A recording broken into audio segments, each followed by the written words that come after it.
Hello everyone, जय हिंद, वंदे मातरम। स्वागत है आप सभी का हमारा आज की इस वीडियो में। मैं हूं गौरव सर, यह है आपका अपना चैनल जिसका नाम है फिजिक्स क्लासेस बाय गौरव सर। तो डियर, आज करते हैं हम आज का video start.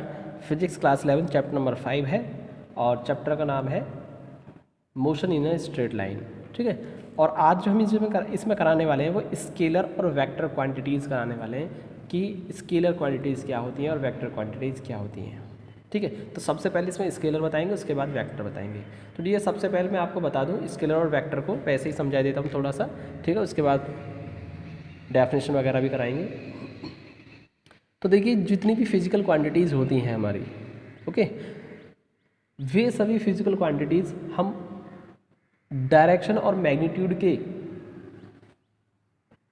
According two part में डिवाइड कर सकते हैं उन सबको। यानी कुछ फिजिकल क्वांटिटीज़ ऐसी होती हैं जिनमें मैग्नीट्यूड के साथ साथ डायरेक्शन होती है और कुछ ऐसी होती हैं जिनमें मैग्नीट्यूड होता है ओनली और डायरेक्शन नहीं होती है। यानी कि जिन फिजिकल क्वांटिटीज़ में मैग्नीट्यूड और डायरेक्शन दोनों होती हैं वो आपकी वेक्टर क्वांटिटीज़ होती हैं, और जिनमें ओनली मैग्नीट्यूड होता है, डायरेक्शन नहीं होती है, वो आपकी स्केलर क्वांटिटी होती हैं। तो एक चीज़ यहाँ से बिल्कुल क्लियर हो जाती है कि जितनी भी फिजिकल क्वांटिटीज़ हैं उन सब में मैग्नीट्यूड होता ही है। ठीक है, तो मैग्नीट्यूड तो सबके पास होता है, लेकिन कुछों में मैग्नीट्यूड के साथ साथ डायरेक्शन भी होती है और कुछों में ओनली मैग्नीट्यूड ही होता है, डायरेक्शन नहीं होती है। ठीक है, तो इसी के अकॉर्डिंग हम सारी फिजिकल क्वांटिटीज़ को दो पार्ट में डिवाइड कर देते हैं, स्केलर और वेक्टर। ठीक, तो आज सबसे पहले बताएंगे इसमें हम स्केलर क्वांटिटीज़ और उसके कुछ एग्जाम्पल भी लेंगे। हम डेफिनेशन लिख देते हैं इसकी क्या होती है। ठीक है, फिर उसके बाद हम वेक्टर क्वांटिटी लिखेंगे डेफिनेशन, और उसके बाद एग्जाम्पल बताएंगे। ठीक है, क्या होते हैं। तो आइए हम करते हैं पहले स्केलर क्वांटिटी को। क्या होती है स्केलर क्वांटिटी? तो देखिए, द क्वांटिटीज मैं लिख देता हूं पहले। The quantities which have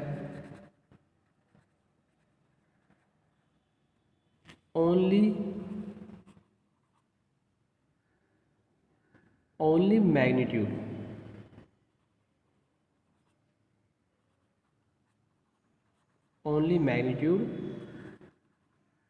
and no direction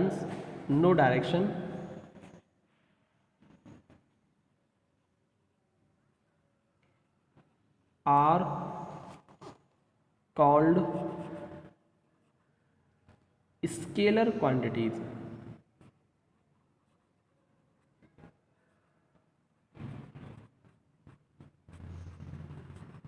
scalar quantities. अब इसके कुछ एग्जाम्पल ले लेते हैं हम। तो क्या हो जाएंगे एग्जाम्पल्स?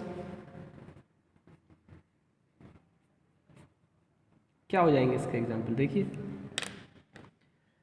सबसे पहले लेते हैं हम इसमें मास, किसी भी ऑब्जेक्ट का मास। ठीक है डियर, यानी किसी ऑब्जेक्ट का मास है तो उसमें क्या होगा? मैग्नीट्यूड होगा ओनली, लेकिन डायरेक्शन की हमें को यहाँ जानकारी नहीं मिल पाई। ठीक है, ओनली मैग्नीट्यूड हमको मिलता है, डायरेक्शन के बारे में कोई भी इंफॉर्मेशन नहीं मिलती है मास से। तो ये जो है ये एक स्केलर क्वांटिटी है, मास। ठीक है, मास की कोई डायरेक्शन नहीं होती है भाई। ठीक है, इसलिए ये क्या है, ओनली इसमें मैग्नीट्यूड है, डायरेक्शन नहीं है। तो यही क्या है, आपकी स्केलर क्वांटिटी का एक एग्जाम्पल है। अब मैग्नीट्यूड क्या होता है इससे भी हम बता देते हैं। जैसे कि आपने कहा 5 kg मास है किसी ऑब्जेक्ट का, 5 kg यानी 5 किलोग्राम। ये जो 5 है ना, 5 जो न्यूमेरिकल वैल्यू है, 5 कितना kg है? 5। तो ये 5 ही क्या है, इसका मैग्नीट्यूड है। ठीक है, तो मैग्नीट्यूड तो है, तो सभी फिजिकल क्वांटिटी में मैग्नीट्यूड तो होता ही होता है, लेकिन कुछों में डायरेक्शन होती है और कुछों में डायरेक्शन नहीं होती है। तो इसी अकॉर्डिंग हमारे स्केलर और वेक्टर अलग अलग हो जाते हैं ऐसे क्वांटिटी। ठीक है, तो ये एग्जांपल लिया मैंने मास। ओके, अब हम बात करते हैं डिस्टेंस की।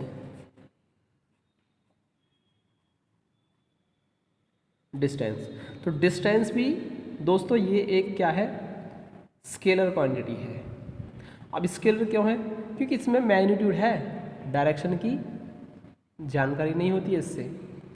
क्योंकि अगर हमारे पास 10 रास्ते हैं, ठीक है, तो जो डिस्टेंस होती है वो क्या होती है, actual length of the path. Path की जो एक्चुअल लेंथ होती है वही क्या होती है, डिस्टेंस। लेकिन इससे हमें एक 10 में से कोई एक पाथ को सिलेक्ट करने का कोई आइडिया नहीं मिल रहा है। हम किसी भी पाथ से जा सकते हैं, उसकी एक्चुअल लेंथ को मेजर कर लें, वही क्या होती है, डिस्टेंस होती है। ओके, अब हम जैसे कि हम बात करें डिस्प्लेसमेंट की, तो डिस्प्लेसमेंट क्या होता है, डिस्प्लेसमेंट 2 पॉइंट्स के बीच की स्मॉलेस्ट डिस्टेंस होती है, और स्मॉलेस्ट डिस्टेंस होने की वजह से ही वो क्या हो गई, उसमें एक डायरेक्शन मिल गई कि यही वो डिस्टेंस होगी, बाकी जितनी भी डिस्टेंस होंगी ना वो डिस्प्लेसमेंट नहीं होती। डिस्प्लेसमेंट अगर आपने 2 पॉइंट्स के बीच में काफ़ी सारे पाथ ले रखे हैं, तो जो सबसे शॉर्टेस्ट जो पॉसिबल होगा पाथ वही होगा डिस्प्लेसमेंट, अदरवाइज सभी क्या होंगे, डिस्टेंस होंगी सभी में। ठीक है, तो यही है डिस्प्लेसमेंट, एक फिक्स हो गया ना, एक पाथ फिक्स पाथ हो गया ये। इसमें एक डायरेक्शन आपको मिल रही है कि आपको यही वाला पाथ लेना है और किसी को नहीं लेना है। ठीक है, तो ये होता है डायरेक्शन का ज्ञान। ठीक है, तो ऐसे ही डिस्टेंस क्या होगी भाई, यहाँ पर स्केलर होगी। इसमें एक एग्जांपल और ले लेते हैं हम, जैसे कि आप बात करें टाइम की। टाइम भी एक स्केलर है, टाइम हो गया। इसके बाद हम बात कर लेते हैं स्पीड की। स्पीड भी क्या है, स्केलर है। वॉल्यूम हो गया जैसे किसी ऑब्जेक्ट का, तो ये भी क्या है, स्केलर है। डेंसिटी हो गई, ठीक है। डेंसिटी के बाद हम बात कर सकते हैं, प्रेशर की बात कर सकते हैं हम। इसके बाद अगर हम बात करें वर्क की बात कर सकते हैं हम, वर्क। एनर्जी हो गया, एनर्जी। और पावर भी हम कह सकते हैं, पावर। तो पावर भी क्या है, स्केलर है। और क्या कह सकते हैं हम, टेम्परेचर भी हो सकता है, टेम्परेचर भी होगा इसमें, टेम्परेचर हो गया। हाँ, और पोटेंशियल हो गया। फिर हम क्या ले सकते हैं इसमें, पोटेंशियल ले सकते हैं, स्पेसिफिक हीट भी ले सकते हैं हम।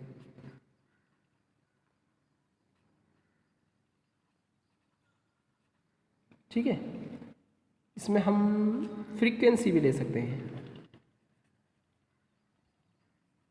ETC। अब और आप देख लीजिए, ठीक है।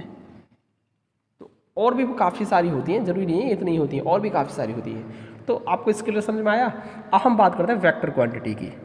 तो देखिए क्या होती है vector quantities, the quantities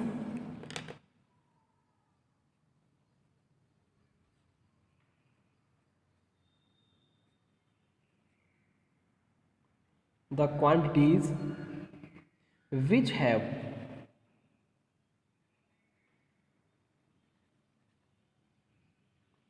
have क्या होता है इनमें, दोनों होते हैं इसमें, डायरेक्शन भी और मैग्नीट्यूड भी। Have both magnitude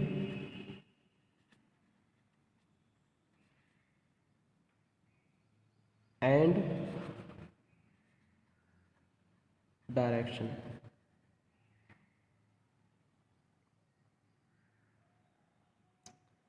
are called vector quantities. ठीक है, तो वेक्टर क्वांटिटीज होगी वो, यानी जिनमें मैग्नीट्यूड और डायरेक्शन दोनों होते हैं, वो क्या हो जाती हैं, वेक्टर हो जाती हैं। अब हम इसके कुछ एग्जाम्पल देख लेते हैं, क्या होगा इसका एग्जाम्पल। इसके एग्जाम्पल में ले सकते हैं डियर हम, जैसे कि इसमें होगा डिस्प्लेसमेंट, डिस्प्लेसमेंट हो गया। और क्या हो सकता है इसमें, डिस्प्लेसमेंट हो गया, वेलोसिटी हो गई। वेलोसिटी भी क्या है, वेक्टर है। एक्सेलरेशन हो गया, एक्सेलरेशन भी एक वेक्टर है, वेक्टर क्वांटिटी है। फोर्स हो गया, इसके बाद वेट ले सकते हैं हम, वेट हो गया, और मोमेंटम भी ले सकते हैं हम, ठीक है, इम्पल्स ले सकते हैं हम, ETC। और भी काफ़ी सारे हो सकते हैं डियर, तो मैंने यहाँ पर लिखे नहीं है, और भी बहुत सारी होती हैं फिजिकल क्वांटिटी जो कि मैग्नीट्यूड के साथ साथ डायरेक्शन भी रखती हैं, वो सभी क्या हो जाएंगे फिर वेक्टर हो जाएंगे। और देखिए डियर ये जो होती है ना वेक्टर क्वांटिटी जितनी होती है ये किसको ओबे करती हैं, ये वेक्टर एडिशन लॉ को, ठीक है, ट्राइंगल के वेक्टर एडिशन लॉ को फॉलो करती हैं ये, ठीक है। और ये इक्विवेलेंटली किसके इक्विवेलेंटली होंगे, पैरेललोग्राम लॉ के भी होती हैं, यानी पैरेललोग्राम के लिए भी क्या होती हैं ये इक्विवेलेंट होती हैं, ठीक है। और ये जो इन लॉ को भी फॉलो करती हैं ये वेक्टर क्वांटिटीज़, ठीक है। ये क्या होती हैं जब हम क्लास में आपको बताई देंगे ये कौन कौन से लॉ होते हैं, ठीक है। आप केवल यहाँ पे इतना ही समझें, वेक्टर और स्केलर समझ में आया होगा आपको, आई होप। तो अगर वीडियो आपको पसंद आया हो तो लाइक करें, चैनल को सब्सक्राइब जरूर कर लें। मिलते हैं अगले वीडियो में, तब तक के लिए जय हिंद, वंदे मातरम।